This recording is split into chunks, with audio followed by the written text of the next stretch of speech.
ទិវាអន្តរជាតិនារី8មីនាត្រូវបានប្រារព្ធធ្វើជារៀងរាល់ឆ្នាំដើម្បីរំលឹកដល់ការតស៊ូរបស់នារីនៅទូទាំងសកលលោកក្នុងការទាមទារឲ្យមានការលើកកម្ពស់សិទ្ធិសេរីភាពប្រជាធិបតេយ្យនិងអនុវត្តសិទ្ធិស្មើគ្នារវាងបុរសនិងស្ត្រីយើងបានសង្កេតឃើញថាមានការលើកឡើងនៅប្រធានបទសម្រាប់ឆ្នាំនីមួយៗផងដែរដែលមានខ្លឹមសារផ្សារភ្ជាប់ទៅនឹងប្រធានបទពិភពលោកដោយនឹងដាក់ចេញជាសកម្មភាពជាគន្លឹះសម្រាប់អនុវត្តនៅឆ្នាំបន្ទាប់ពោះទៅលើកម្ពស់សមភាព gender និងពង្រឹងភាពអង្អាចដល់ស្ត្រីហើយសម្រាប់ឆ្នាំនេះវាជាខួបលើកទី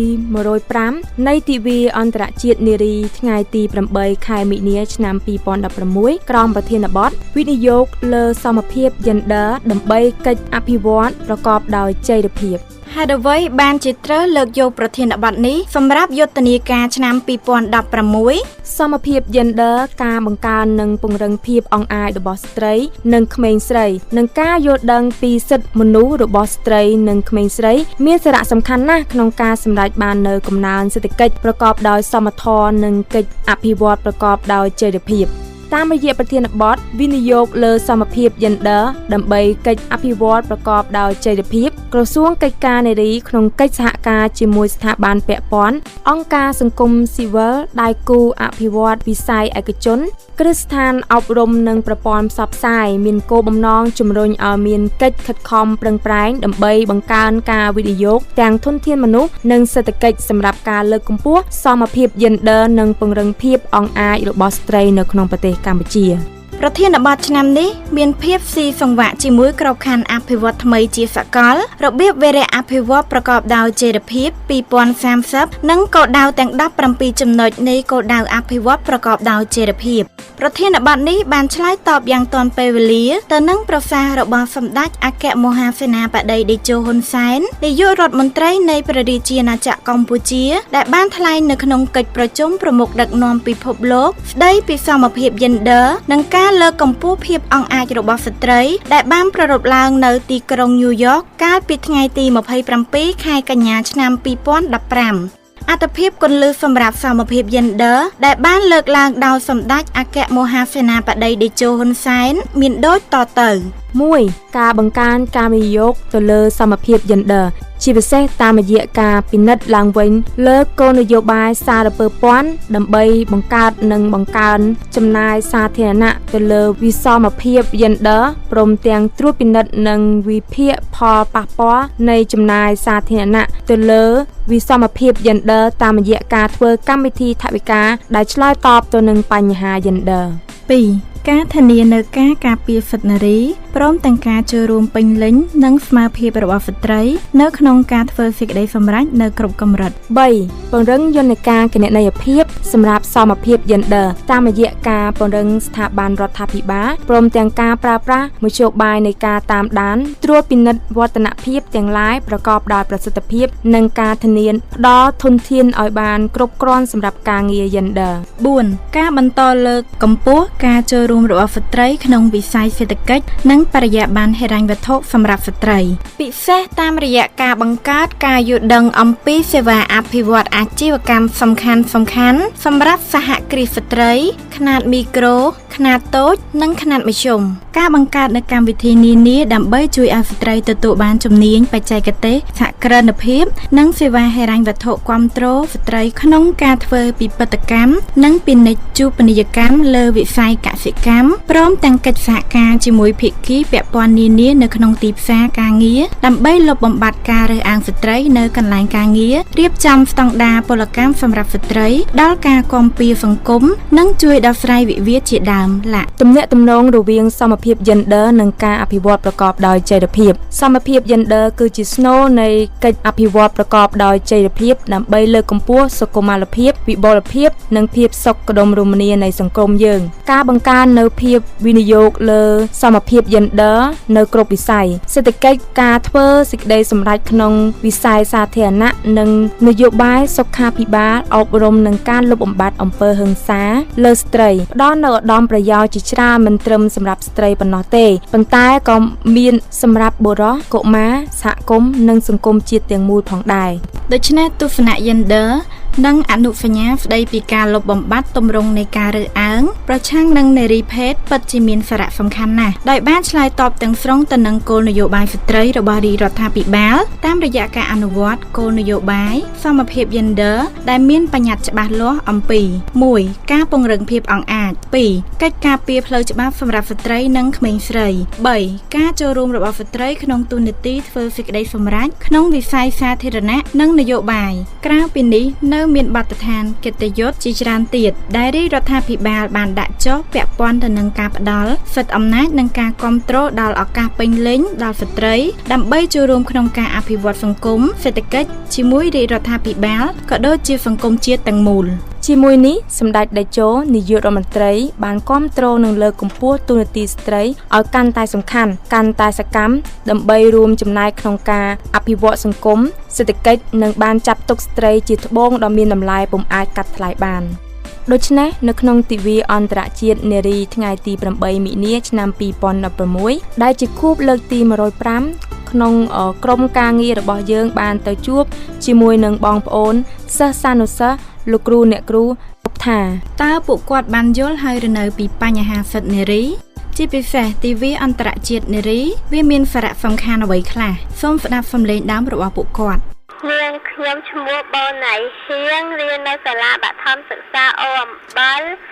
អាយុ12ឆ្នាំសម្រាប់លោកអូនយល់ថាទិវាសិទ្ធិនារីអន្តរជាតិ8មិនិនាមានសារៈប្រយោជន៍ច្រើនដូចជាធ្វើឲ្យស្ត្រីក្លាហានចូលរួមក្នុងសង្គមពិសេសគឺការសិក្សារៀនសូត្រស្ត្រីមានសិទ្ធិរៀននិងទទួលចំណេះដឹងដោយបុរសដែរតាំងពីថ្នាក់បឋមសិក្សារហូតដល់ថ្នាក់ឧត្តមសិក្សាស្ត្រីមានសិទ្ធិចូលរួមធ្វើការងារក្នុងសង្គមទទួលការមិនរើសអើងពីបុរសជាដើមខ្ញុំបាទឈ្មោះឈឿនផាន់ណារៀនថ្នាក់ទី5កនៅក្នុងសាលាបឋមសិក្សាអូអំបលសម្រាប់លោកអូនយល់ថាទីវាសិទ្ធិនារីអន្តរជាតិ8មិនិនាមានសារៈប្រយោជន៍ច្រើនដូចជាធ្វើឲ្យស្ត្រីក្លាហានចូលរួមក្នុងសង្គមពិសេសគឺការសិក្សារៀនសូត្រស្ត្រីមានសិទ្ធិរៀននិងទទួលចំណេះដឹងដូចបុរសដែរខ្ញុំបាទឈ្មោះមួយសំអាងជាគ្រូបង្រៀននៅសាលាបឋមសិក្សាអំបលបាទអរគុណហើយខ្ញុំបានយល់ច្បាស់ពីសិទ្ធិនារីខ្លះដែរគឺទី1នារីមានសិទ្ធិឈរលើមូលដ្ឋានបុរសនិងស្ត្រីមានភាពស្មើគ្នានៅក្នុងសង្គមគ្រួសារនិងលើគ្រប់វិស័យទាំងអស់បាទតាមការយល់ឃើញមកខ្ញុំយល់ថាស្ត្រីមានការយល់ដឹងច្រើនហើយសប្តាហ៍ថ្ងៃនេះគឺប្រហែលជា70ទៅ80%ហើយពួកគាត់បានទទួលនៅការគ្រប់គ្រងពីបរិយាការមិនរើសអើងភាពស្មើគ្នារវាងបរិយានិងស្ត្រីគឺពួកគាត់មានសិទ្ធិគ្រប់បែបយ៉ាងដូចជាបរិយាដែរហើយសប្តាហ៍ថ្ងៃស្ត្រីយើងបានចូលរួមក្នុងការងារសង្គមតាមស្ថាប័នរដ្ឋនិងឯកជនបានប្រហែលជា60% បាទខ្ញុំគិតថាពួកគាត់មានសារៈសំខាន់ណាស់នៅក្នុងសង្គមគឺគេប្រៀបធៀបស្ត្រីដូចជាឆ្អឹងខ្នងរបស់ប្រទេសជាតិអ្វីក្នុងខ្លួនមនុស្សមានចលនាបានក៏អាស្រ័យឆ្អឹងខ្នងយ៉ាងណាមិញត្រីបានដើរតួយ៉ាងសំខាន់ចំពោះប្រទេសជាតិនិងសង្គមគ្រួសារមួយមានសុភមង្គលអាស្រ័យភរិយាចេះទុកដាក់ទៅស្វាមីមានកម្លាំងខំរំទទួលទានធ្វើឲ្យមានជីវភាពធូរធារកូនក្នុងគ្រួសារត្រូវការម្ដាយថែទាំចានាងខ្ញុំឈ្មោះយឹមចិត្តរដ្ឋាជានាយិការងចានៅសាលាបឋមសិក្សាអូអំបលចានាងខ្ញុំបានយល់ច្បាស់អំពីសិទ្ធិនារីគឺនារីយើងមានសិទ្ធិជាមូលដ្ឋានទាំងអស់មាន16មាត្រាក៏ប៉ុន្តែនាងខ្ញុំលើកយកតែចំណុចខ្លះៗដែលនាងខ្ញុំចាំគឺទី1គឺមានសិទ្ធិឈរលើមូលដ្ឋានបុរសនិងស្ត្រីមានភាពស្មើគ្នានៅក្នុងសង្គមគ្រួសារឬនៅលើគ្រប់វិស័យដូចជានយោបាយសេដ្ឋកិច្ចសង្គមកិច្ចពលរដ្ឋវប្បធម៌និងវិស័យផ្សេងទៀតចាទី2គឺសិទ្ធិគ្មានការរើសអើងនិងការប្រើអំពើហិង្សាមកលើស្ត្រីទី3ស្ត្រីមានសិទ្ធិដូចបុរសក្នុងការចូលរួមធ្វើការងារគ្រប់វិស័យក្នុងសង្គមបានតាមរយៈសមត្ថភាពជំនាញរបស់ខ្លួនចាហើយនៅប្រមាណចំណុចទៀតនាងខ្ញុំមិនចាំតែចាំបានថាមាន16មាត្រាដែលនិយាយរួមទៅតាមការយល់ឃើញរបស់នាងខ្ញុំស្ត្រីយើងសប្តាហ៍ ថ្ងៃមានការយល់ដឹងអំពីសិទ្ធិរបស់ខ្លួនបានប្រហែលតែ60ឬ70%ទេគឺអ្នកដែលយល់ដឹងនោះគឺភាគច្រើនជាមន្ត្រីរាជការយើងដែលធ្វើការងារជាអ្នកដែលសិក្សារៀនសូត្រមានចំណេះដឹងខ្ពស់បើសិនជាទៅលើប្រជាពលរដ្ឋវិញពួកគាត់បានយល់ដឹងប្រហែលជា50ឬ60%ព្រោះតែគាត់នៅតែយល់ថាគាត់ជាស្ត្រីមេផ្ទះចាសប្តាហ៍ថ្ងៃគឺពួកគាត់ទទួលបាននូវការគាំទ្រពីបុរសគឺมันមានការរើសអើងគឺមានភាពស្មើគ្នារវាងបុរសនិងស្ត្រីគឺគាត់មានសិទ្ធិគ្រប់បែបយ៉ាងដោយបុរសដែរហើយសប្តាហ៍ថ្ងៃហើយស្ត្រីយើងមានការចូលរួមក្នុងសង្គមច្រើននៅក្នុងស្ថាប័នរដ្ឋក៏ដូចឯកជនដែរគឺធ្វើការមានស្ត្រីចូលរួមច្រើនកកដែរចាស្ត្រីយើងមានសារៈសំខាន់ចំពោះប្រទេសជាតិណាស់គឺគេប្រៀបធៀបស្ត្រីយើងថាជាឆ្អឹងខ្នងរបស់ប្រទេសជាតិអ្វីដែលនៅក្នុងខ្ទោខ្លួនមនុស្សមានចលនាបានអាស្រ័យនឹងឆ្អឹងខ្នងយ៉ាងណាមិញស្ត្រីយើងបានដើរតួយ៉ាងសំខាន់ចំពោះប្រទេសជាតិនិងសង្គមគ្រួសារមួយមានសុភមង្គលបានអាស្រ័យមានភរិយាចេះទុកចេះដាក់ខំសន្សំទ្រព្យសម្បត្តិទៅបានស្វាមីមានកម្លាំងខំរកទទួលទានក្នុងគ្រួសារធ្វើឲ្យជីវភាពគ្រួសារនោះមានជីវភាពធូរធារតែបើស្ត្រីយើងមិនចេះទុកដាក់ទេក៏គ្រួសារនោះមិនធូរធារបានដែរមួយទៀតកូននៅក្នុងគ្រួសារត្រូវការម្ដាយ ជាទីភាពកក់ក្ដៅដើម្បីមើលថែទាំគេជាងឪពុកបើសិនជាគេមានម្ដាយមានភាពស្និទ្ធស្នាលណាគេស្រឡាញ់ម្ដាយដោយសារគេមានការកក់ក្ដៅពីម្ដាយនៅក្នុងសង្គមការងារក៏ដោយទាំងស្ថាប័នរដ្ឋនិងឯកជនត្រូវតែមានស្ត្រីចូលរួមទើបការងារនោះមានដំណើរការរីកចម្រើនបើការងារនោះជាការងារធ្ងន់ធ្ងរស្ត្រីធ្វើមិនកើតក៏ស្ត្រីជាអ្នកផ្ដល់កម្លាំងចិត្តដល់បុរសដែរនៅក្នុងសង្គមស្ត្រីយើងហ៊ានចូលរួមធ្វើការងាររហូតបានក្លាយជាអ្នកដឹកនាំព្រោះគាត់មានសមត្ថភាពគ្រប់គ្រាន់ដូចជាសប្តាហ៍ថ្ងៃដែលយើងបានឃើញគឺមានអ្នកស្រីជាអភិបាលក្រុងជាក្រុមប្រឹក្សាឃុំសង្កាត់ចាជានាយិកាសាលាឬក៏ជាប្រធានតាមផ្នែកក្រសួងមន្ទីរនានាតាមស្ថាប័នរដ្ឋចាដូចជាបរិសុទ្ធដែរដើម្បីចូលរួមក្នុងសង្គមតើស្ត្រីត្រូវធ្វើយ៉ាងណាដើម្បីចូលរួមក្នុងសង្គមស្ត្រីគ្រប់រូបត្រូវជាអភិវឌ្ឍខ្លួនឯងគឺត្រូវសិក្សារៀនសូត្រឲ្យមានចំណេះដឹងខ្ពង់ខ្ពស់ដើម្បីយកចំណេះដឹងនោះទៅបម្រើប្រទេសជាតិសង្គមក៏ដូចជាសហគមន៍មូលដ្ឋានតើយុវវ័យគួរធ្វើយ៉ាងណាដើម្បីជួយលើកកម្ពស់សិទ្ធិនារីក្នុងនាមក្មួយជាយុវជនខ្មែរមួយរូបក្មួយត្រូវលើកកម្ពស់សិទ្ធិមិនត្រូវរើសអើងប្រកាន់ចំពោះនារីភេទថានារីជាភេទតឹងខ្សោយពុំអាចធ្វើអ្វីបានដោយបុរសនោះទេគឺត្រូវយកថាបុរសធ្វើអ្វីបាននារីក៏ធ្វើបានដោយបុរសដែរត្រូវជាឲ្យតម្លៃដល់ស្ត្រីលើកទឹកចិត្តនិងផ្ដល់អសិទ្ធភាពដល់ស្ត្រីពីព្រោះគាត់លំបាកក្នុងការថែទាំកូនចៅចិញ្ចឹមមើលការខុសត្រូវក្នុងគ្រួសារហើយថែមទាំងជួយធ្វើការងារក្នុងសង្គមទៀតគឺគាត់អាចធ្វើដោយបុរសដែរគឺគាត់ជាមេដាដ៏ល្អជាអ្នកគ្រូពេទ្យឬជាអ្នកកម្មការិនីស្ត្រីក្នុងនាមជាភរិយានិងជាមេដាតើគាត់បានចូលរួមអ្វីខ្លះនៅក្នុងសង្គមគ្រួសាររបស់គាត់ចាខ្ញុំឈ្មោះឌីសឿងសប្តាហ៍ខ្ញុំអាយុ44ឆ្នាំទីលំនៅខ្ញុំភូមិអូមបិលឃុំអូមបិលក្រុងសេរីសុផាន់ខេត្តបន្ទាយមានជ័យខ្ញុំរៀបការចាប់តាំងពីឆ្នាំ1999មកម្លេះខ្ញុំសប្តាហ៍មានកូនប្រុសដល់ទៅ4នាក់សប្តាហ៍ប្រកបមុខរបរលក់ផ្លែឈើនៅផ្សារអូមបិលបន្តិចតួចតែខ្ញុំយល់ថាអាជីពនេះខ្ញុំជួយសម្រាប់គ្រួសារខ្ញុំដើម្បីជួយដល់កូនរៀនផងដោះស្រាយក្នុងជីវភាពផងហើយបានឲ្យកូនរៀនបានចេះដឹងជ្រៅជ្រះទៅបានធ្វើការងារខ្ពង់ខ្ពស់ដូចគេដើម្បីកុំឲ្យគេល្ងិតល្ងងដូចជាម្ដាយឪពុករបស់គេចាក្នុងមួយថ្ងៃខ្ញុំចំណូលចូលបាន20000រៀលចាជួយបានធូរស្បើយខ្លះគ្រួសារខ្ញុំចាគិតបានប្រហែលជា2000ក្នុងមួយខែគ្រួសារខ្ញុំគឺជួបការលំបាកក្នុងជីវភាពគ្រួសារគឺដូចជាប្រាក់ចាយវាយសម្រាប់កូនរៀនហើយប្រាក់សម្រាប់ហូបចុកការស្លៀកពាក់ប្រាក់សម្រាប់គិតពងជំងឺក្នុងក្រុមគ្រួសាររបស់ខ្ញុំចាខ្ញុំតស៊ូដើម្បីជីវភាពរបស់ខ្ញុំជួយសម្រាលទុកប្តីខ្ញុំជួយរលុយឲ្យបានកូនរៀនដើម្បីទៅថ្ងៃអនាគតហើយនឹងប្រាក់ ដាក់សន្សំទុកសម្រាប់ជំងឺនៅថ្ងៃអនាគតខាងមុខនៅក្នុងទិវាអន្តរជាតិនារី8មិនិនានេះតើពួកគាត់មានសំណូមពរអ្វីខ្លះបាទខ្ញុំឈ្មោះលឹមផអាយុ44ឆ្នាំបាទមុខរបរខ្ញុំជាកសិករបាទភារយារបស់ខ្ញុំឈ្មោះឌីជឿងតែប្រកបមុខរបរជាអ្នកលក់ដូរបន្តិចបន្តួចនៅក្នុងទីផ្សារយកចិត្តភារយារបស់ខ្ញុំចិត្តមានចិត្តសន្តោសប្រណីនិងស្ត្រីដែលមានចិត្តល្អហើយចេះជួយក្នុងក្រុមគ្រួសាររបស់ខ្ញុំចេះជួយលើកទឹកចិត្តខ្ញុំនៅពេលដែលខ្ញុំជួបការលំបាកវេទនាយ៉ាងណាក៏ដោយនឹងមានបញ្ហាបណ្ណាក៏ដោយគិតចេះលើកចិត្តទៅខ្ញុំតណាក៏គិតចេះនឹកឃើញថាវិញឆ្ងាយដែរគិតជាម្ដាយដ៏ល្អដែលចេះជួយដល់រូបខ្ញុំនិងកូនហើយមានព្រមវិហារធម៌ចំពោះកូនគ្រប់រូបទាំងអស់ហើយឲ្យខ្ញុំ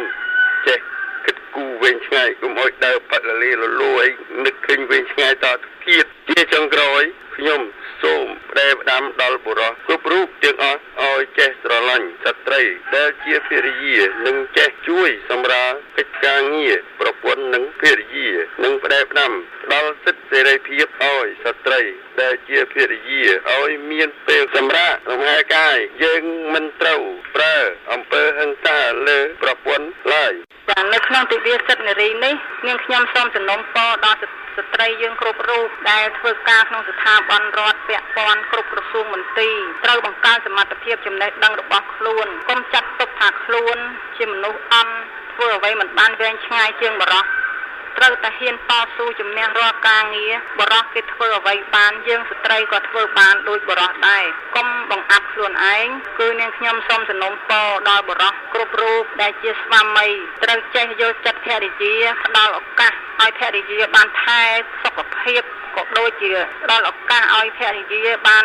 បង្កើនចំណេះដឹងសិក្សារៀនសូត្របើសិនជាគាត់ជាអ្នកធ្វើការមន្ត្រីរាជការអ្នកខ្លះមិនបានបង្កើនឲ្យស្ត្រីទេគឺចេះតែគិតថាឲ្យប្រពន្ធនឹងនៅតែផ្ទះមើលថែកូនប៉ុន្តែយើងកុំគិតអញ្ចឹងគឺត្រូវឲ្យគាត់បង្កើនសមត្ថភាពចំណេះដឹងជួយចែករំលែកការងារផ្ទះណាដែលបរិសុទ្ធអាចធ្វើបានដូចជាការមើលថែទាំកូនថែទាំផ្ទះសម្បែងបរិសុទ្ធខ្លះពួកគាត់ចេះចាដាំស្លឲ្យប្រពន្ធគាត់ហូបចាយើងជួយដើម្បីជាភាពកក់ក្ដៅដល់បត្រាបត្រីយើងចាទើបបានក្រុមគ្រួសារយើងមានសុភមង្គលល្អចា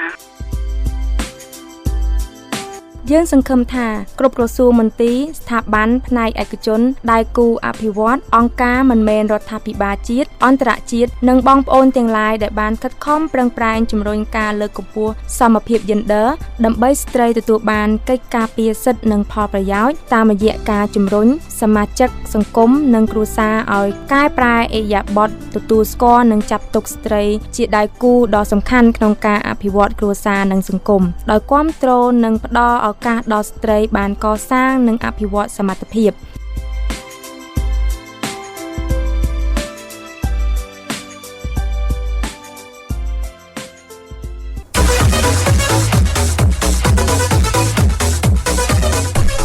កម្មវិធីនេះរៀបចំនិងឧបត្ថម្ភឡើងដោយអង្គការមេត្តាករុណាខេត្តបន្ទាយមានជ័យសហការផលិតជាមួយស្ថានីយ៍វិទ្យុ FM 96.5 MHz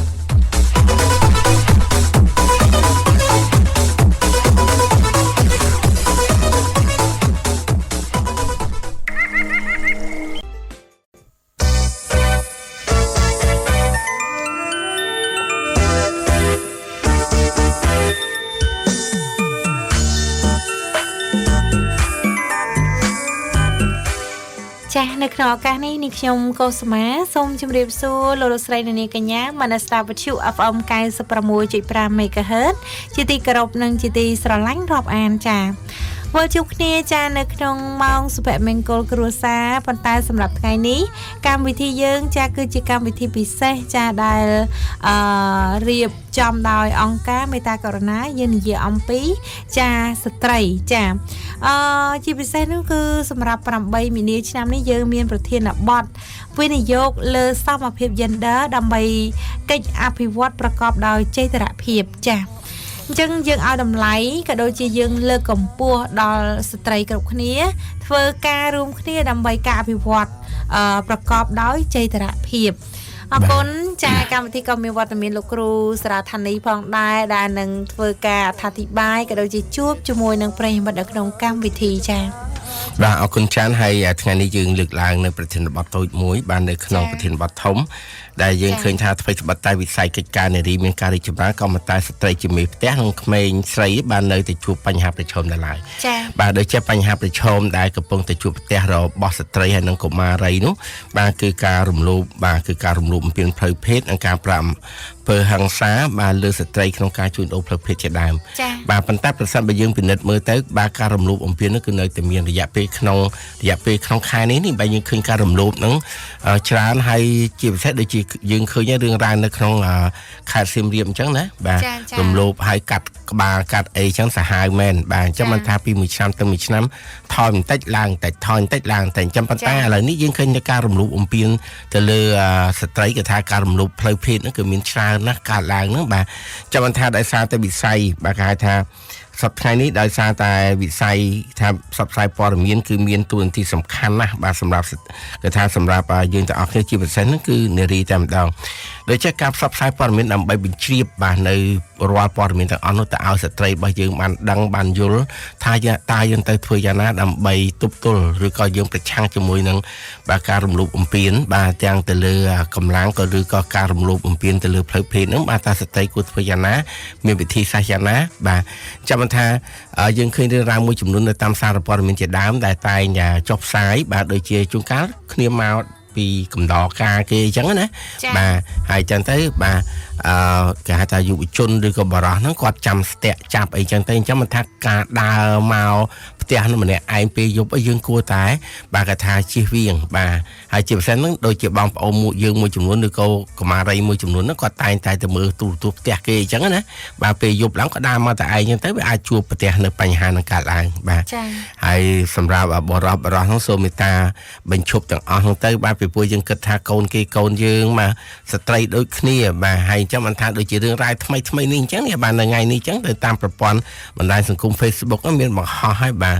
តាម្នាក់គាត់ឈ្មោះទៀងហ្នឹងនៅស្លោក្រាមហ្នឹងបាទចាប់រំលោភក្មេងស្រីអាយុ13ឆ្នាំបាទនេះជារឿងមួយដែលយើងគួរតែយកមកពិចារណាដែរបាទចាស់អីក៏តណ្ហាក្រាស់មែនណាបាទហើយក៏យើងក៏ពិបាកនិយាយបាទនិយាយទៅវាពិបាកមែនតែនបាទអានេះមកពីគាត់គេហៅថាគេថាម៉ូបាំងបាទឬក៏តណ្ហានេះវាក្របមុខទៅមិនបានគិតថាច្បាប់ឬមួយយ៉ាងម៉េចបាទកុំភ្លេចថាកាលណាយើងចាប់រំលោភគេថាអនិច្ចជនបាទគឺយើងត្រូវមានទោសហើយបាទបាទអញ្ចឹងថាបងប្អូនរបស់យើងតែយើងមានវិធីសាស្ត្រយ៉ាងណាបាទដើម្បីចូលរួមទាំងអស់គ្នាបាទតាក់ទងទៅជាមួយនឹងសប្តាហ៍នេះនៅតែមានការរំលោភបំពានទៅលើផ្លូវភេទបាទចំពោះស្ត្រីឬកុមារីបាទចាំថានៅក្នុងបាទប្រធានបទនេះបាទយើងឃើញថាយើងបានដកស្រង់ចេញពីសម្ដីរបស់បាទលោកជំទាវ ម៉ាន សំអនដែលគាត់បាននិយាយបាទនៅក្នុងកិច្ចប្រជុំបាទនៅក្នុងកិច្ចប្រជុំមួយនោះបាទគេហៅថាគាត់បានជម្រាបជូនថានៅក្នុងនេះគេថាបច្ចុប្បន្នអ្វីត្បិតតែវិស័យកិច្ចការនារីមានការរីកចម្រើនលើវិស័យផ្សព្វផ្សាយព័ត៌មានយ៉ាងឆាប់រហ័សក្តីក៏ប៉ុន្តែស្ត្រីជាមេគ្រួសារនិងក្មេងស្រីនៅក្នុងប្រទេសកម្ពុជានៅជួបបញ្ហាប្រឈមនៅឡើយដូចជាការរំលោភបំពានផ្លូវភេទអំពើហិង្សាលើស្ត្រីការជួញដូរផ្លូវភេទការបោកបញ្ឆោតការរើសអើងភាពក្រីក្រនិងសុខភាពទន់ខ្សោយជាដើមនេះបើតាមការបញ្ជាក់ឲ្យដឹងពីអ្នកលោកស្រី ម៉ាន សំអនឧបនាយករដ្ឋមន្ត្រីក្រសួងទំនាក់ទំនងជាមួយរដ្ឋសភាព្រឹទ្ធសភានិងអធិការកិច្ចបាទលោកស្រីបានបញ្ជាក់ថាបច្ចុប្បន្នការងារស្ត្រីក្នុងវិស័យផ្សព្វផ្សាយព័ត៌មានគឺមានតួនាទីសំខាន់ណាស់បាទនារីបានបំពេញនិងបញ្ជ្រាបទៅដល់ស្ត្រីនៅមូលដ្ឋានដែលភ្ជាប់នៅសារបាទគ្រោះថ្នាក់អំពីការរំលោភបំពានផ្លូវភេទអំពើហិង្សាលើស្ត្រីការជួញដូរផ្លូវភេទការបោកបញ្ឆោតការរើសអើងភាពក្រីក្រនិងសុខភាពទាំងអស់នេះគឺដោយសារមូលហេតុមួយចំនួនដូចជាកង្វះការយល់ដឹងពីតម្លៃរបស់ស្ត្រីការរើសអើងរបស់មនុស្សខ្លះក្នុងសង្គមការភ្លើតភ្លើនទៅតាមសម្ភារៈនិយមការវិវត្តផ្នែកសេដ្ឋកិច្ចនិងសង្គមនៅលើពិភពលោកនៅកម្ពុជាបាទនឹងការកើនឡើងនៅទេសន្តប្រវេសឆ្លងដែនការកើនឡើងនៅសេវាកម្មទេសចរជាពិសេសក្នុងវិស័យឧស្សាហកម្មកំសាន្តការប្រើខុសទិសដៅនៃបច្ចេកវិទ្យាទំនើបដូចជាទូរស័ព្ទអ៊ីនធឺណិតនិងបណ្ដាញសង្គម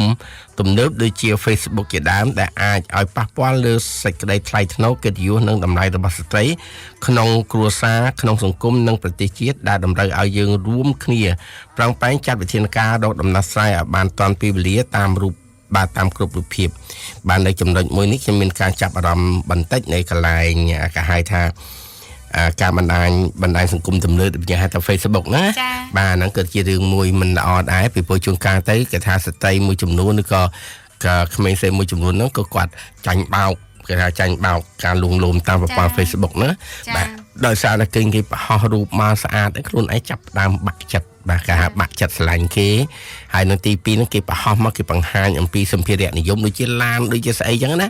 មើលទៅគេនឹងមានណាមើលទៅបាទស្រាប់តែដល់ជួបគ្នាម៉ែបាទបានតែអស់ខ្លួនទៅទេចឹងទៅបាទបានតែមកអង្គុយយំអញ្ចឹងណាបាទនេះជារឿងមួយចាំមិនថាមុនអូខេដូចចម្រៀងគេតែងនិយាយថាមុនអូខេសូមមើលមុខសិនណាបាទកុំអាចិត្តថាឃើញរូបគេបោះមកដោយអ្នកខ្លះចឹងមកជួនកាលគាត់មានបោះរូបគាត់ទេគាត់យករូបតារាណាចឹងទៅមកដាក់ចឹងណាបាទអូខេឥឡូវយើងក៏សម្រាប់ជួយជំនាញប្រិមិត្តសិនបាទចាដល់នេះបានមកដល់ហើយហេឡូជំរាបសួរ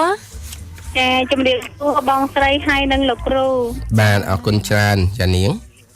អរគុណបាទអរគុណបាទចាអរគុណហើយសុខសប្បាយអត់ចានាងចាសុខសប្បាយលោកគ្រូប្រៃនៅក្នុងភូមិនឹងគេការច្រើនអញ្ចឹងទៅសប្បាយនឹងការញ៉ាំការបាទអរគុណមិនឃើញគេការចង់ការដែរទេណាចានិយាយចាំទៅគំនិតនឹងគឺខ្ញុំអត់មានជ្រោជ្រាបអីបន្តិចបាទអញ្ចឹងណាបាទអរគុណហើយមកកំជួតជាមួយគេច្រើនពេកបាទអរគុណបាទថ្ងៃណាគឺថ្ងៃហ្នឹងណាបាទថ្ងៃហ្នឹងប្រហែលជាគូខ្ញុំនឹងមិនទាន់ការទេបើតែបាទអីទេបាទចាំទីគឺមើលឃើញហើយចាបាទយ៉ានាងនៅភូមិណាដែរចាខ្ញុំមកចាខ្ញុំនៅខាងភូមិត្រៀសឃុំត្រៀសស្រុកស្វាយជ័យខេត្តបន្ទាយមានជ័យបាទភូមិត្រៀសចាបងធ្លាប់មកហ៎ធ្លាប់ចាថាទៅកាត់នំហ្នឹងចាអរគុណចាស់យ៉ានាងជាតតទៅជាមួយនៅប្រធានបទយើងថ្ងៃនេះគឺយើងនិយាយអំពីការរំលោភបំពានផ្លូវភេទនិងការប្រើអំពើហិង្សាទៅលើស្ត្រីបាទព្រោះនៅក្នុងអធិវាសិទ្ធិនេះប៉ុន្តែយើងឃើញថាសប្តាហ៍ថ្ងៃនៅតែមានការរំលោភបំពានគេហៅថាមានតែការរំលោភផ្លូវភេទច្រើនដូចជាថ្ងៃនេះជាដើមយើងឃើញហើយបាទតែចាស់គាត់ឃ្លានចំណៃបាទគេហៅទៅ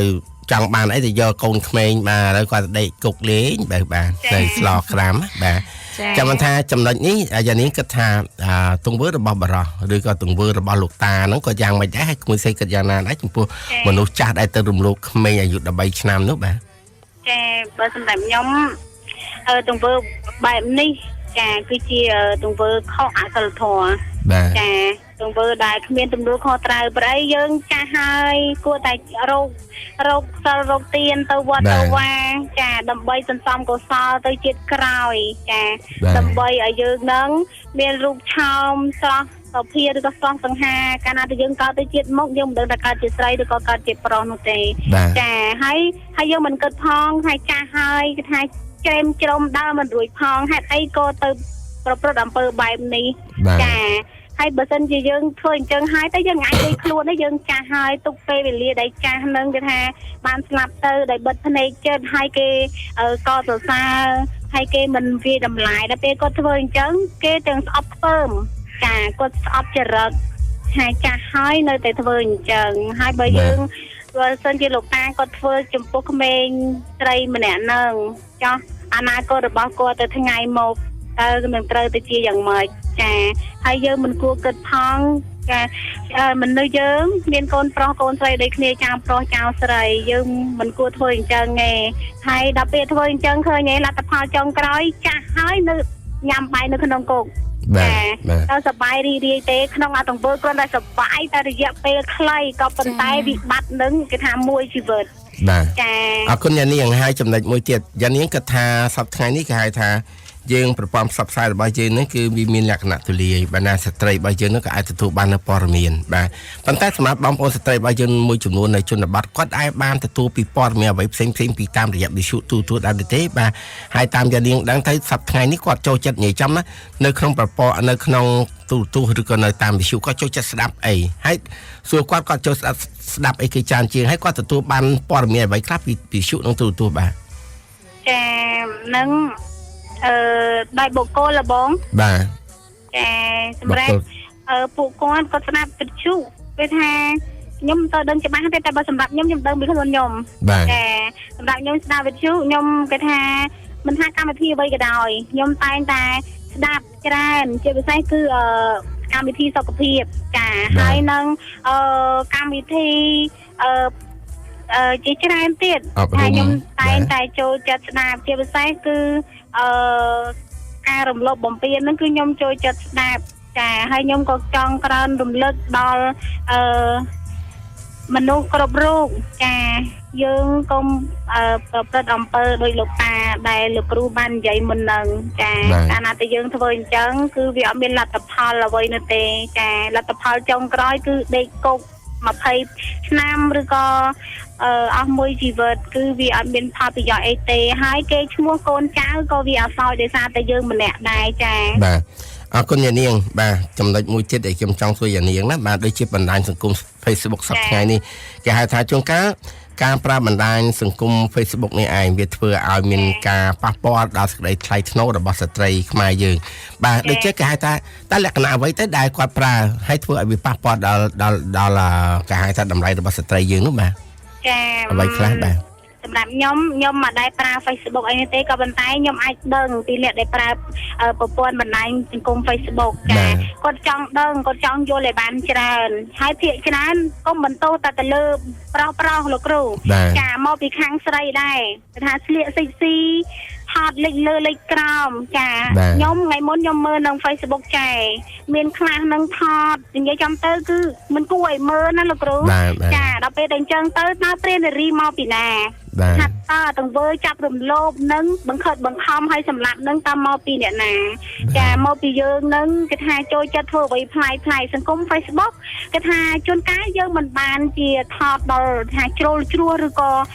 ខុសអសិលធម៌ទេក៏ប៉ុន្តែគេអាចបំភ្លៃយើងបានកាត់តរូបភាពបានលោកគ្រូហើយបើយល់ល្អបើយើងមាន Facebook អីវិញហ្នឹងយើងគួរតែថតជាលក្ខណៈធម្មតាកុំតិចទីពេកកុំជ្រុលជ្រើមពេកហើយថាមិនត្រូវមកថតជារូបឯលោកគ្រូហើយទៅសេពាក្យសម្ដីមកគ្រាន់តែបរោះគាត់ឃើញអ្នកណាដែលថាមិនចង់ខលឬក៏មិនចង់shareឬក៏ចង់ like ទៅគាត់ចាគេចំទៅវាមានខ្លាំងថ្ងៃមុនខ្ញុំមើលហើយស្រាប់ថាបើសិនជាពីណាគេបានផ្ញើ line ទៅគាត់នឹងច្រើនជាងគេនឹងគឺថាគាត់ឲ្យឃើញរូបទាំងស្រុងហ្មងហើយថតអញ្ចឹងបើសិនជាម៉ែឲ្យឃើញទៅគាត់សប្បាយចិត្តទេយើងជាស្ត្រីខ្មែរខ្ញុំមិនមែនថាបន្ទោសតែស្ត្រីតែម្ខាងនោះទេការបរោះក៏ដូចគ្នាដែរតែភាគច្រើនយើងនារីយើងគួរឲ្យតម្លៃខ្លួនយើងបើយើងមិនឲ្យតម្លៃខ្លួនយើងដល់សង្គមគេឲ្យតម្លៃយើងឯងយើងជាស្ត្រីចាគេឈ្មោះរបស់យើងហ្នឹងគឺថាវាល្អចាវាព្រោះថ្លៃថ្លាតែកាលណាតែយើងគេថាចូលចិត្តតែប្រើអាទង្វើអញ្ចឹងតាមបណ្ដាញ Facebook អីវិញហ្នឹងចង់ល្បីខ្លួនឯងគិតថាខ្លួនឯងធ្វើនឹងអស្ចារ្យគឺសូមអំពាវនាវឲ្យប្រាប់ជាសារជាពាក្យសម្ដីថាគឺវាអត់មានប្រយោជន៍អីទេចាហើយកុំឲ្យតម្លៃខ្លួនឯងនឹងគេថាទាបពេកត្រូវតែលើកតម្កើងខ្លួនឯងឲ្យបានខ្ពស់ចាហើយឲ្យតម្លៃដល់ឪពុកម្ដាយហើយសង្គមជាតិផងដែរចាអរគុណច្រើនយានាងបាទអរគុណបាទអរគុណណាបាទអរគុណច្រើនអរគុណលោកគ្រូជំរាបលាបាទអរគុណច្រើនបាទយានាងបាទអរគុណបាទអរគុណណាស់ដែលបានចូលរួមហើយដូចជាយើងបាននេះអញ្ចឹងបាទដូចជានៅតាមប្រព័ន្ធ Facebook មួយចំនួនបានអ្នកខ្លះគេថាយើងប្រើបណ្ដាញសង្គមឲ្យវាមានប្រយោជន៍បាទគេហៅថា share ព័ត៌មានឲ្យគ្នាប៉ុន្តែកុំ share អារឿងដែលវាមិនល្អអញ្ចឹងណាបាទហើយអ្នកខ្លះអត់ទេជេរបចោលគ្នានឹងប្រហោះទៅប្រហោះមកហ្នឹងបាទហ្នឹងជារឿងមួយដែលក៏មិនល្អផងដែរបាទជាធម្មតាការស្គាល់គ្នាតាមបណ្ដាញ Facebook វាជារឿងមួយល្អក៏ប៉ុន្តែវាមានលក្ខណៈគេថាការប្រើបណ្ដាញហ្នឹងជួនកាលទៅជារឿងមួយមិនល្អផងដែរដោយសារតែបុគ្គលបាទបុគ្គលគាត់ថាគាត់យល់គាត់ចេះចង់ធ្វើអីធ្វើទៅនេះជាសិទ្ធិរបស់ខ្លួនឯងបាទប៉ុន្តែបន្តិចទៀតគឺនឹងមានច្បាប់ហើយជាពិសេសនោះដូចជានារីមួយចំនួនអញ្ចឹងការឲ្យតម្លៃខ្លួនយើងគឺលើខ្លួនយើងបាទកុំបថតនិយាយចំកុំបរោះអារូបនិយាយបរោះនិយាយជួនកាលនិយាយអស់គេចាបាទជួនកាលគាត់បរោះមករូបដោះនោះប៉ិនជើងភ្នំបាទនិយាយដោះគាត់នៅមួយគាត់បាក់ប៉ះតែក្បាលគាត់ស្លាប់ដែរណាបាទគាត់មានបង្ហាញអីទេបង្ហាញដោះគាត់នឹងបង្ហាញក្បាលពោះគាត់ហ្នឹងបាទអញ្ចឹងផ្លូវគាត់ហ្នឹងនិយាយទៅស្ទាបប្រហែលជាមួយចាអាមបាទពីចកេះមកចាអាមកន្លះអីចាបាទសឹងតែលិចហើយដូចជាវាមិនល្អទេណាបាទបើម៉ែឃើញមិនដឹងម៉ែថាមិនទេបើកូននឹងប្រហោះហ្នឹងមិនមែនប្រហោះស្រួលបួតទេប្រហោះចង់បានប្តីបាទអញ្ចឹងបានថាសូមឲ្យមេត្តាគេថាទី1ឲ្យតម្លៃខ្លួនយើងរក្សាគេហៅថាតម្លៃរបស់ស្ត្រីខ្មែរផងបាទកុំគេហៅថាលេចលើស្មាក្រោមអ្នកខ្លះហ្នឹងប្រលេះចេញអស់ហើយបាទ ចាំថានេះមិនល្អទេកាលណាគាត់ប្រហោះអញ្ចឹងបានអ្នកខ្លះគេអាចវាយតម្លៃមកប្រហែលជាចង់បានប្តីបាទប្រហោះអញ្ចឹងលក់មិនដាច់បាទអរគុណច្រើនហើយឥឡូវយើងក៏សូមជួយជាមួយប្រិមិត្តរបស់យើងជាបន្តទៀតអត់មិនតាន់មកដល់ទេបាទយ៉ាងម៉េចទេថ្ងៃនេះបាទហើយប្រិមិត្តយើងចាចង់ចូលរួមសូមចុចមកកាន់លេខ092 921 និង 921 096 65 286 ចាបាទចាំថានៅចំណុចដែលយើងបានលើកឡើងនេះបានថាការបញ្ជាគេហៅថាដូចជាយើងផ្សព្វផ្សាយរាល់ថ្ងៃនេះគឺដូចជាយើងបញ្ជាព័ត៌មានមួយដើម្បីទៅដល់បងប្អូនស្ត្រីរបស់យើងបាទគាត់ចេះការពារខ្លួនបាទមិនដល់ហើយបាទ Hello ជឿសួរបាទជឿសួរបាទអរគុណច្រើនជិះមកខាងណាដែរបាទទៅពីម៉ាឡៃចាពីម៉ាឡៃបាទអរគុណសូមអនុញ្ញាតស្គាល់ឈ្មោះលោកផងឈ្មោះសំលោកគ្រូលោកសំបាទអរគុណបាទហើយថ្ងៃនេះមិនដែរមេឃធាតុអាកាសនៅខាងនោះបាទស្ទុំមុំអត់ក្តៅអត់អីទេបាទប៉ុន្តែប្រយ័ត្នណាបាទព្រោះតាមអូតូនិយមហើយនិយាយចាំទៅគេប្រហោះចូលតាមប្រព័ន្ធ Facebook ឲ្យប្រយ័ត្ននៅថ្ងៃទី15នៅថ្ងៃទី16នេះបាទនឹងអាចមានភ្លៀងកក់ខែបាទហើយក៏មានខ្យល់មានរន្ទះមានអីចឹងដែរខ្យល់កន្ត្រាក់បាទដូចជាគ្រាន់តែជាព័ត៌មានមួយដើម្បីយើងបញ្ជាបាទតាមបន្តគ្នាបាទអរគុណច្រើនបាទលោកសំបាទនៅក្នុងថ្ងៃនេះបាទយើងសូមលើកឡើងអំពីគេហៅថាសប្តាហ៍ថ្ងៃព័ត៌មានវាបានទទួលលឿនណាស្ត្រីយើងហើយជាពិសេសនោះគឺក្មេងៗបាទយុវជនយុវនារីរបស់យើងនោះគឺទទួលព័ត៌មានបានលឿនតាមរយៈប្រព័ន្ធ Facebook បាទមិនថាព័ត៌មានអីទេគឺគាត់ទទួលបានលឿនក៏ប៉ុន្តែមានមួយចំនួនបាទគេហៅថាប្រព័ន្ធ Facebook មួយចំនួនហ្នឹងគាត់បានធ្វើឲ្យប៉ះពាល់ដល់សេចក្តីថ្លៃថ្នូររបស់ស្ត្រីខ្មែរបាទដូច្នេះរឿងរ៉ាវនេះលោកយល់យ៉ាងណាដែរបាទនៅក្នុងប្រព័ន្ធ Facebook ដែលលោកថាពិនិត្យមើលឬក៏ធ្លាប់បានមើលបាទខ្ញុំមិនដែលបានតាមមើលទេតែគេថាយើងម្នាក់នេះយើងក៏គួរថាកុំប្រព្រឹត្តអំពើដែលមិនគួរគប្បីក្នុង Facebook ក៏ដោយស្ត្រីក៏ដោយបុរសក៏ដោយយើងមិនបន្ទោសទៅខាងណាទេអានេះមកពីទាំងសងខាងលោកគ្រូបាទមកពីទាំងសងខាងនឹងចេះថាshare រកគ្នាចេះថាបាទឆាតអីចឹងណាបាទឆាតរកគ្នាចឹងមក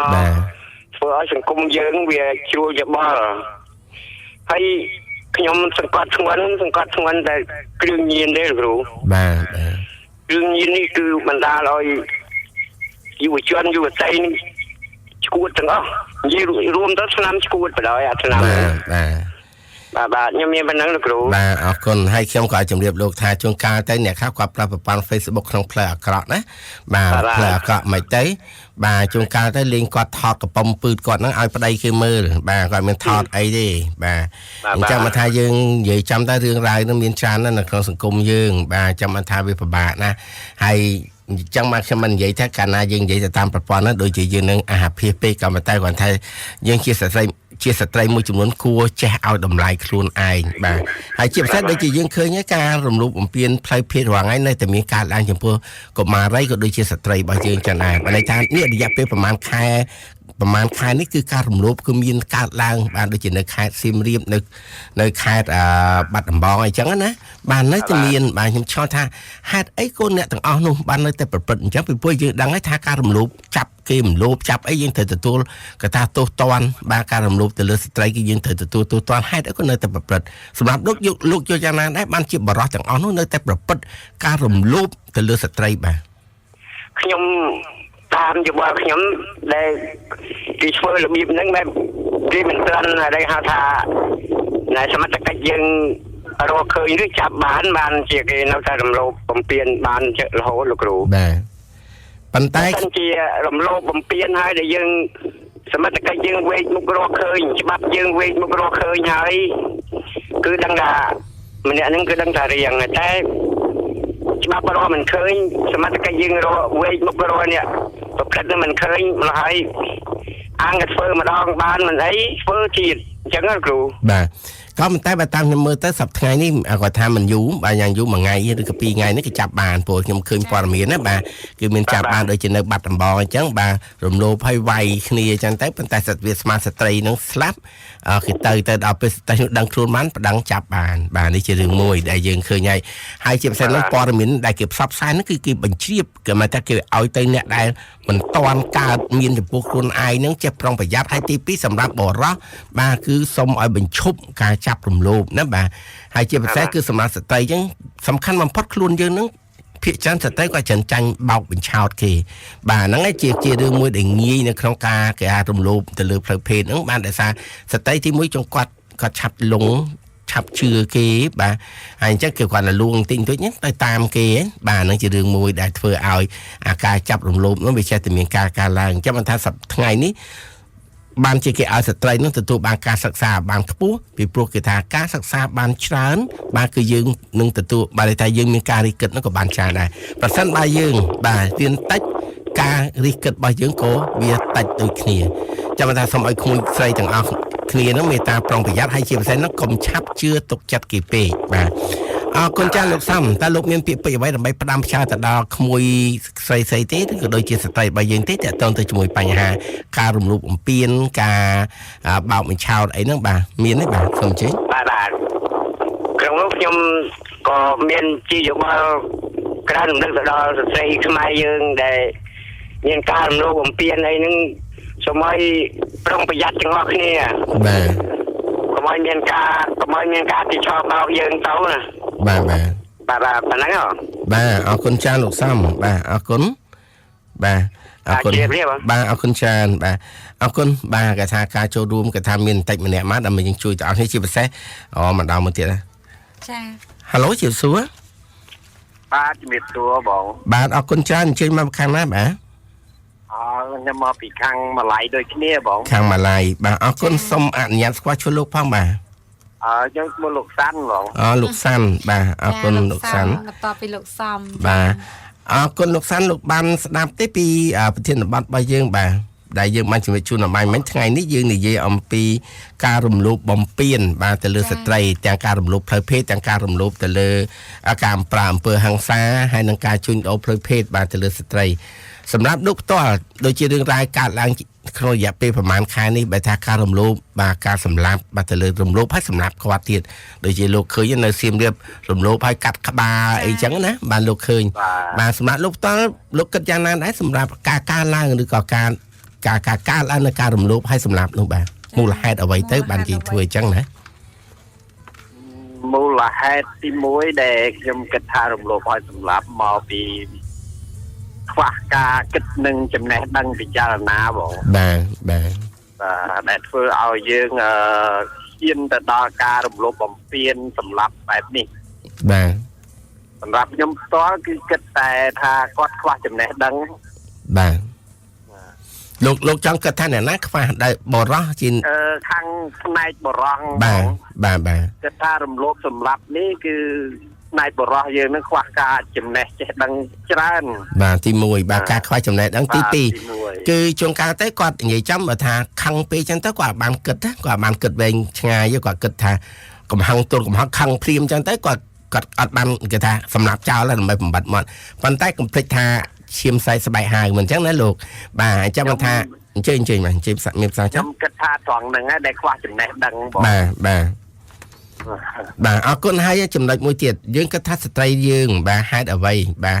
បានគេហៅថាហេតុអ្វីទៅតើយើងមានវិធីសាស្ត្រអ្វីទេដើម្បីយើងទប់ទល់ជាមួយនឹងការរំលោភបំពានរបស់បរិសុទ្ធស្ត្រីគួរធ្វើយ៉ាងណាស្ត្រីដើម្បីទប់ស្កាត់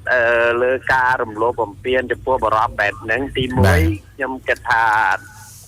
កុំឆាប់ជឿគេងាយពេកបាទការជឿគេងាយនេះធ្វើឲ្យយើងពិបាកខ្លួនហើយបាទអានឹងសម្រាប់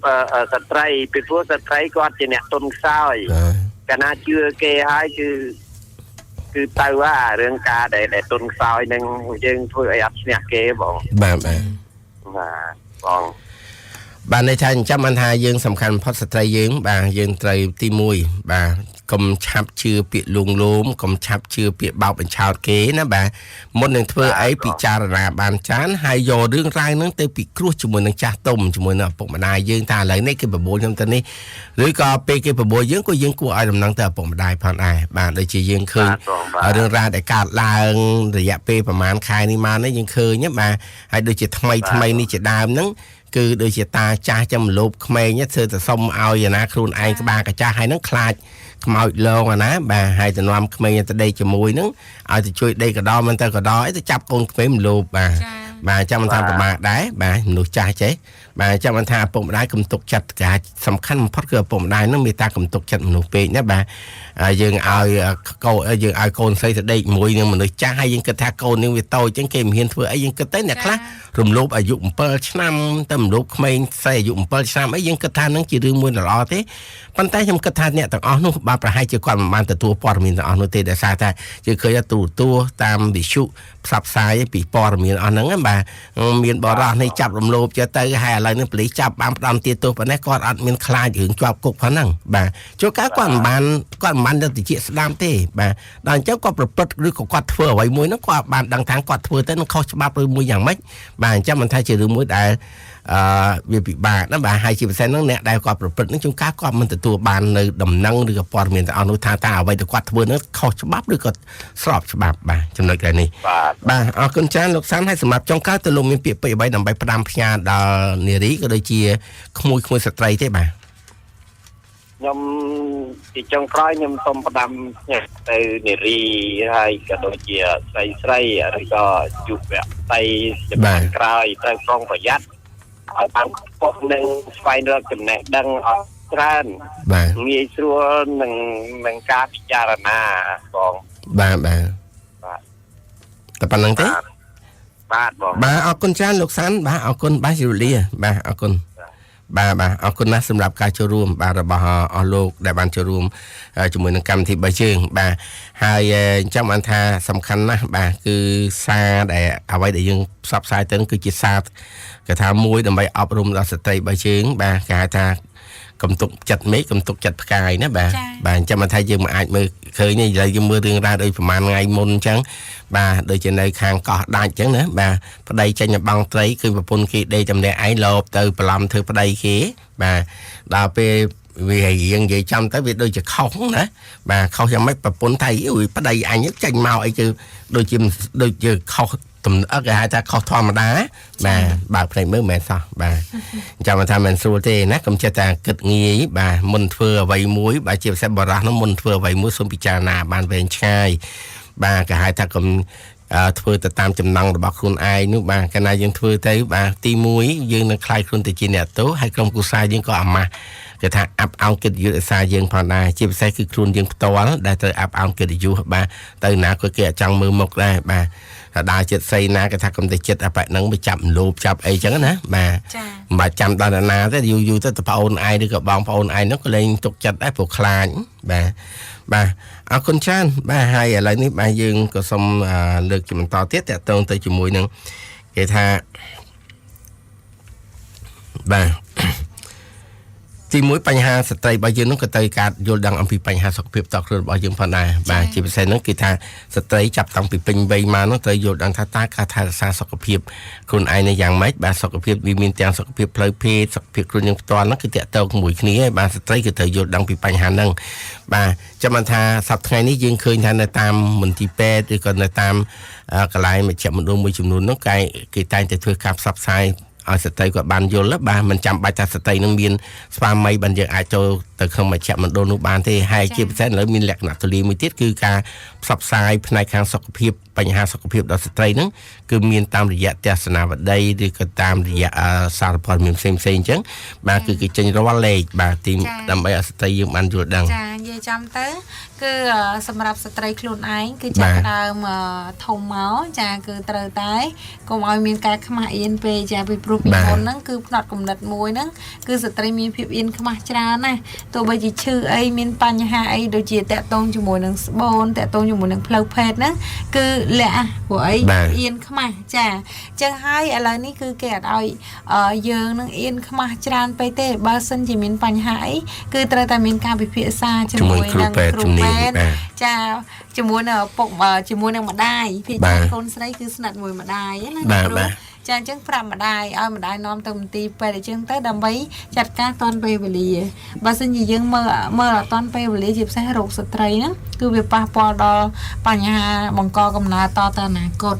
ចាយើងមានប្តីមានកូនចឹងណាលោកគ្រូចាអញ្ចឹងត្រូវតែ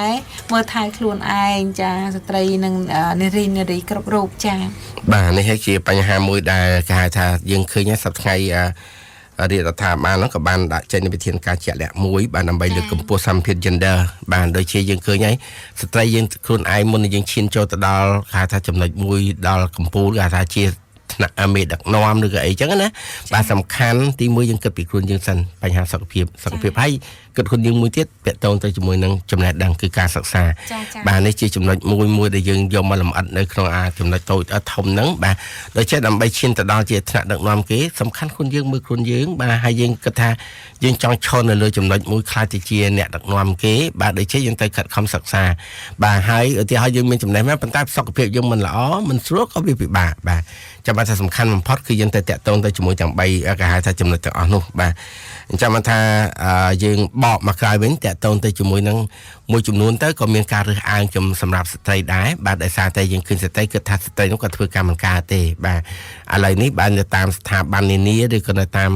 មន្ទីរឬក្រសួងឬក៏ក្រុមហ៊ុនហ្នឹងបាទសប្តាហ៍ស្ត្រីគឺមានអត្ថប្រយោជន៍ខ្លាំងណាស់បាទនៅក្នុងការដាក់គេថាពាក្យសុំចូលធ្វើការហ្នឹងភាគច្រើនគឺសម្លឹងមើលស្ត្រីមុនយើងណាបាទណាបាទសំខាន់គឺគាត់ថាស្ត្រីហ្នឹងគាត់ហ៊ានមកដាក់ហ្នឹងបាទសំខាន់បំផុតហ្នឹងគឺគាត់មានចំណេះដឹងហើយជាពិសេសកន្លែងមួយហ្នឹងគឺទៅភាពក្លាហានបាទមិនមែនថាយើងមានចំណេះដឹងដែរប៉ុន្តែបើយើងខ្វះភាពក្លាហានក៏ពិបាកបាទពីព្រោះសំខាន់បំផុតគឺភាពក្លាហានហ្នឹងឯងដែលជំរុញឲ្យយើងហ្នឹងបាទខ្លាយទៅជាបុគ្គលិកមួយដ៏ល្អបាទក្លាហានអត់ធ្មត់តស៊ូបាទហ្នឹងអូខេបាទអរគុណបាទយើងនៅសល់ពេលតែ8នាទីទៀតទេបាទហើយឥឡូវប្រិមិត្តរបស់យើងនេះដូចជាស្ងាត់ណាបាទថ្ងៃនេះត្រូវមានស្ទុំផងក្តៅផងបាទប៉ុន្តែក៏សូមឲ្យបងប្អូនប្រយ័ត្នផុតដែរបាទនៅពីព្រោះតាមសារបាទទៀតបើថាសារអាចថាក្តៅអញ្ចឹងតែយប់ឡើងខ្យល់ខ្លាំងអញ្ចឹងណាដូចជាសូមមេត្តាប្រុងប្រយ័ត្ននៅក្នុងខេត្តរបស់យើងនេះបាទគឺបន្ទាយមានជ័យបាត់ដំបងឧត្តមមានជ័យបាទដូចជានៅក្នុង Facebook គេបង្ហោះជូនមកនេះបាទដូចជាសូមមេត្តាប្រុងប្រយ័ត្នទាំងអស់គ្នាបាទលោកល្ងាចបន្តិចទៅឬក៏យប់បន្តិចទៅមានខ្យល់កត្រាក់ឬក៏មានផ្គររន្ទះពីព្រោះអាចភ្លៀងកក់ខែនៅថ្ងៃនេះបាទ15ឬក៏16បាទប៉ុន្តែមិនដឹងថាតំបន់ណាទេបាទដូចជាមេត្តាប្រុងប្រយ័ត្នទាំងអស់គ្នាបាទអរគុណច្រើនអាចដឹងមកបានជុំ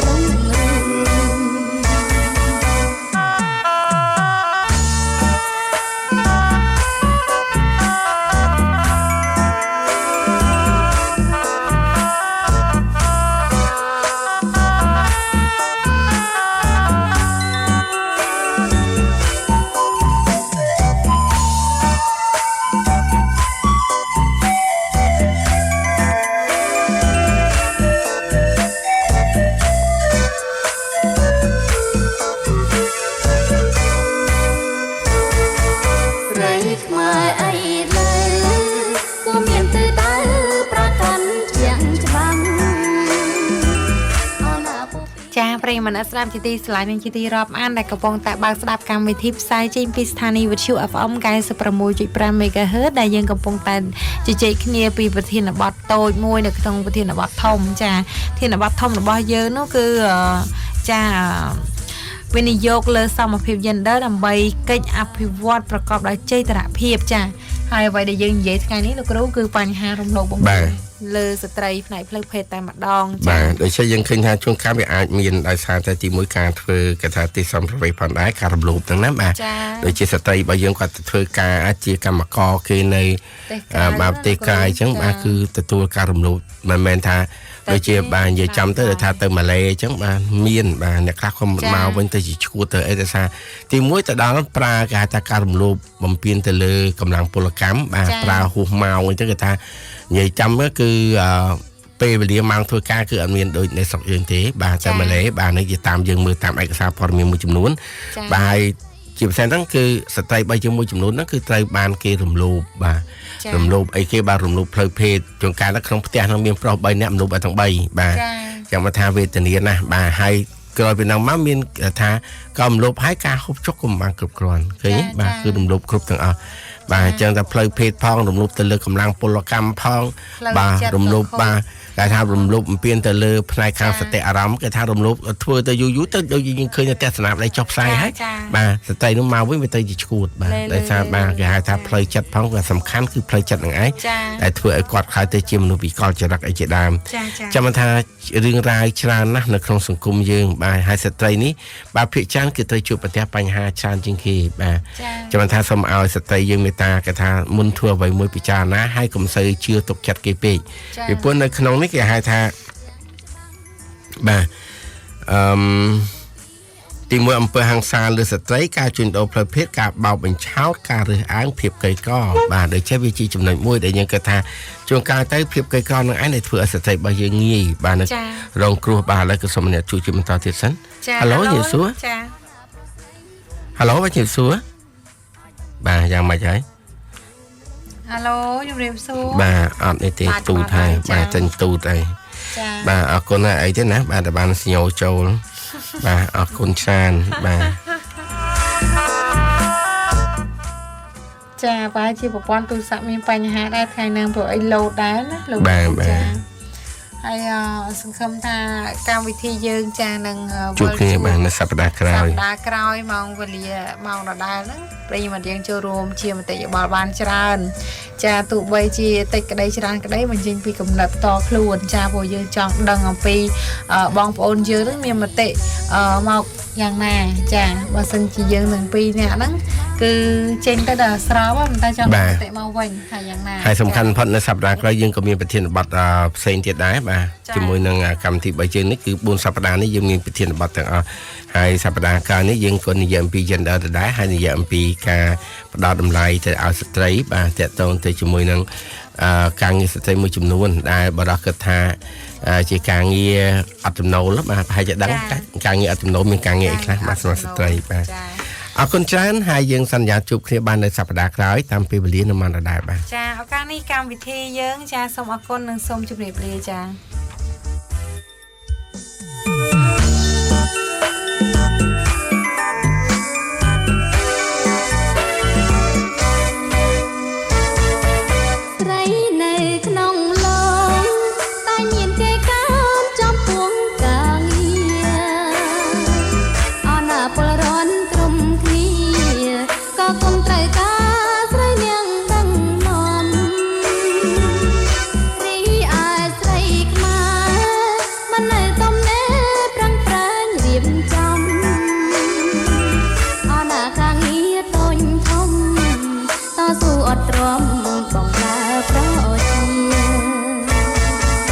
ខិតខំសង្សា